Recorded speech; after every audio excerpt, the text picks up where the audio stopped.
everyone, Mary Drumond here, and yes, the rumors are true. I am not a top 40s type girl. I'm more of a metalhead myself, but if you are, all power to you. Enough about me, let's talk about our guest for this episode, James Dodkins, a real, true rock star who accidentally became a best-selling customer experience author, speaker, and instructor. Yes, you heard that right.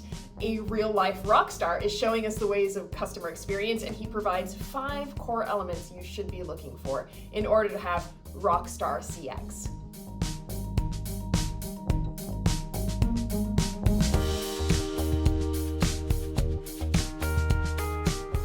Completely rebranded the company Rockstar CX, rebranded myself as the customer experience rockstar, wrote the keynote that you spoke about as well, where I play guitar in it and it's all musical themed, it's rockstar themed, it's great fun. And yeah, that's kind of how I got to where I am today, because the thing is, in customer experience, there's a lot of really good content out there, fantastic content, but it's delivered in such a dry way that people just have a hard time absorbing it. Whereas my content is only slightly above average. It's just delivered in a more entertaining way. So there you go.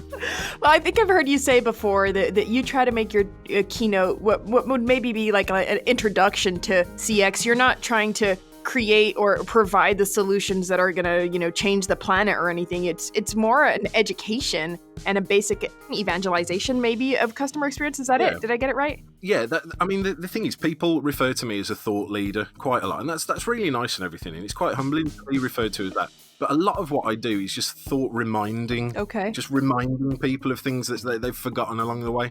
The talk, you're right, it's not going to change your world. It's not going to fundamentally change the way that you approach customer experience forever. But it is going to remind you of 5 core elements of the way that you should be looking at customer experience in a fun and entertaining way. It's more of an entertainment piece than it is an education piece. But there is education in there. So if you want, you can call it edutainment.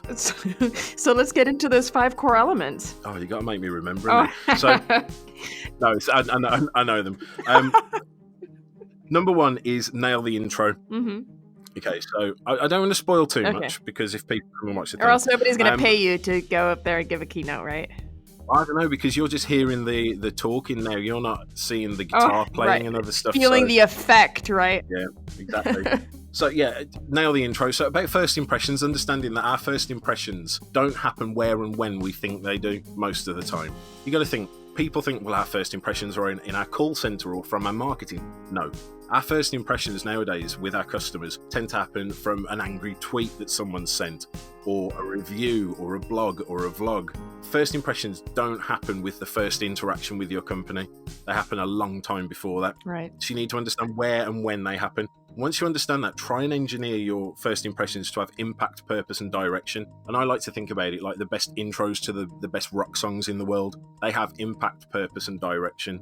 Number 2, we are talking about creating superfans. Right, so when you think about superfans, you might think of Justin Bieber and his Beliebers. Are you a believer? No. By the way.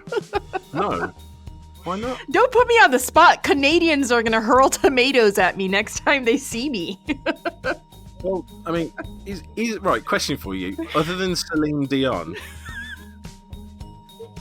is Justin Bieber the most famous Canadian? Ryan Reynolds, maybe. I don't think most people know he's Canadian. So it doesn't count. Yeah. But then again, maybe most people don't know Justin Bieber's Canadian. I don't know, actually. That's fair enough. Right, anyway, but look, you got your believers out there. The nice thing about super fans when it comes to music is that they'll market, they'll advocate, they'll defend, and they'll promote your music for free. Absolutely. Absolutely for free. And so in the talk, I then go on to show company superfans who have all decided to get tattoos of the company's logos on them.